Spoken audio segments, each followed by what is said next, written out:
Reforms Working Group Kenya and the Baringo Human Rights Consortium are now calling upon the government to immediately transfer all local and county administration as well as the security personnel in the North Rift region, citing their inefficiency in handling the now troublesome state of insecurity in the region. Speaking at a press conference earlier today, Kimosop Kipruto of the Baringo Human Rights Consortium said that the situation in the North Rift has infiltrated into government systems, leading to the government working on what he terms as wrong intelligence.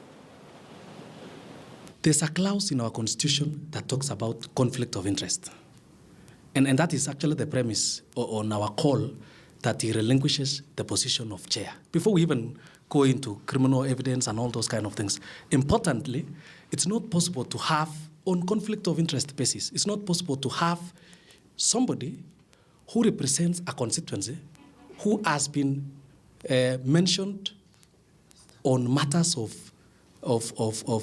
cattle rustling, to us it's terrorism, and even government has now gazetted certain areas as dangerous and disturbed as a result of that. You can no longer continue chairing or having a position that oversights the very officers who are supposed to undertake that operation. That in itself is conflict of interest. That the government gazettes more police facilities within the North Rift region and deploy more police officers to ensure that peace and stability prevail. That ongoing investigations by the police to establish those responsible be concluded as a matter of urgency and lead to prosecution of those culpable in court regardless of the office or titles that they may hold.